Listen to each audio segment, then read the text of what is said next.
In 41 AD, Seneca was exiled to Corsica. He was banished by Claudius. He was 44 years old at the time. He was at the very peak of his career in Rome. However, the new emperor's wife accused him of an affair. Because of that, he was placed on a ship and dropped off on a rocky island. And for most, that would have been it. Even though there was no trial, no timeline, no hopes of knowing what might happen, he kept strong. And he actually stayed there for 8 years. And a pretty interesting but also strange thing is the fact that the letters he wrote weren't about Rome and how corrupt it is or how broken the system is. They were all about his own mind. And it was mostly about how the suffering he built up and created in his own head was far worse than the reality he actually faced.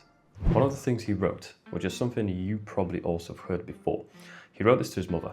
He told her not to grieve because we suffer more in imagination than we do in reality.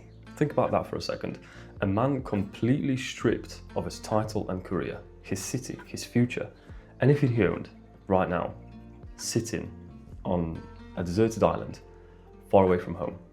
And the main thing he keeps returning to, the main thing he tells himself is that the worst things happen up here, not out there.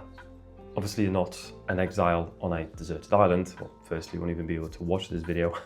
But I just wanted to ask yourself, out of all the things that are eating away at you right now, are they actually that bad?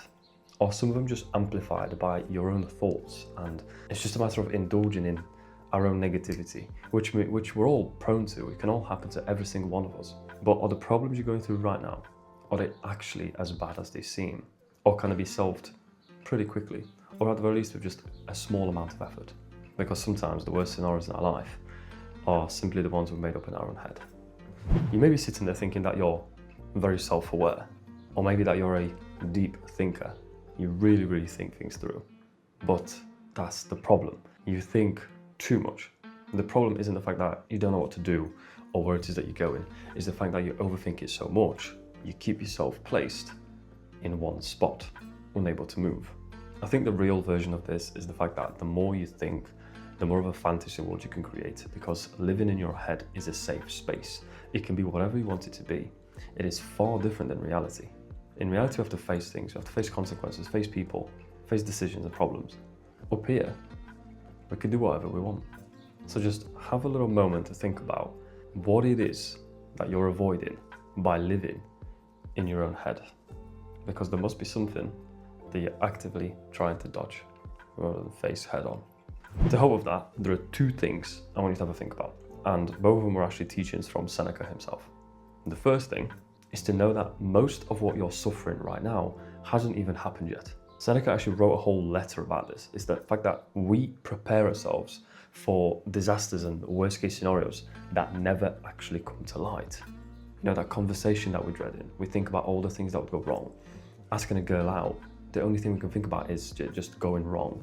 Trying to integrate ourselves into a new group, the only thing we can think about is how they are just going to reject us.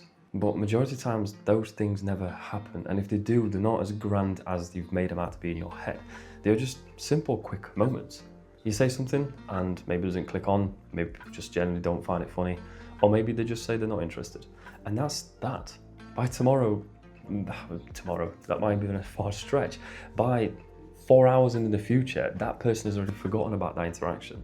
Because a lot of the times, the judgment that we so very muchly fear is just simply a story we created ourselves. They're going to think this, that, and the other. In reality, it's just our own insecurities getting in the way. Because that's what it is, isn't it?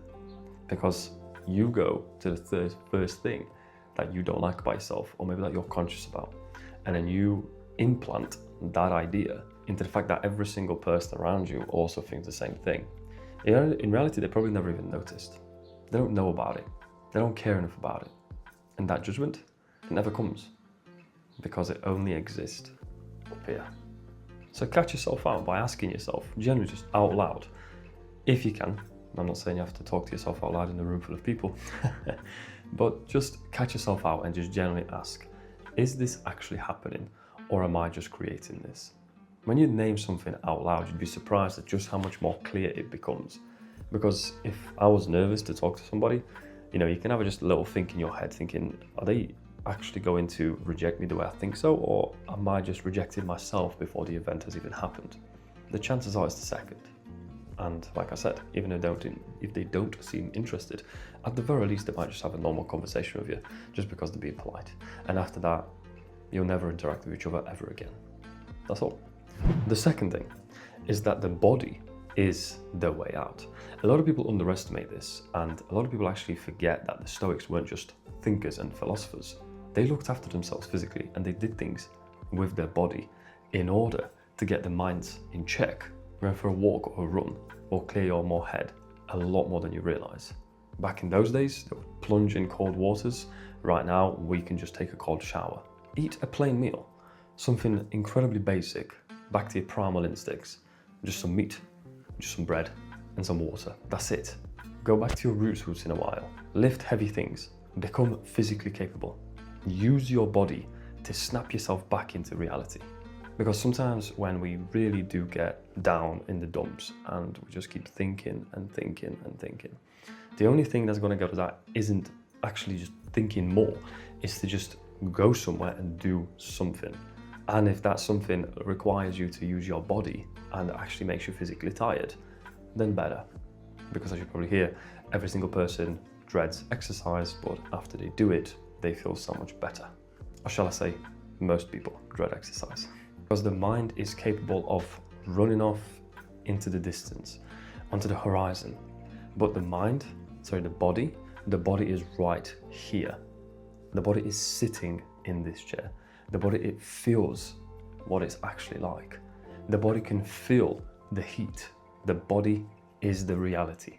The mind is the imagination. And the mind can sometimes run a little bit too wild.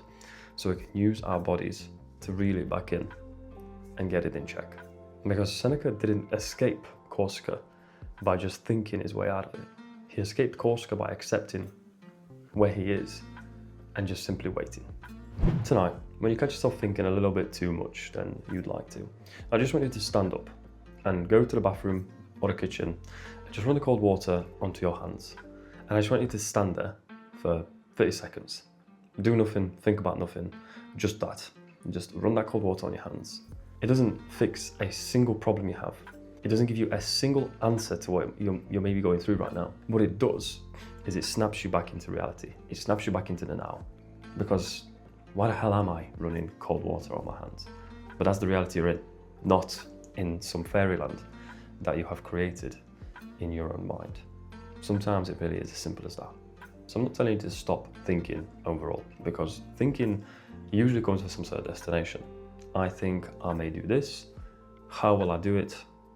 I'll go about it this way. And you arrive where you want. Rehearsing, such as overthinking, is the thing that we're trying to avoid here. So I hope I've made some sense for you today and I've learned a thing or two. And if you enjoyed this video, I'll leave another one up on the screen right here. And I hope I'll see you there. And if not, I hope you have a wonderful day. And hopefully, I'll see you soon. Bye-bye.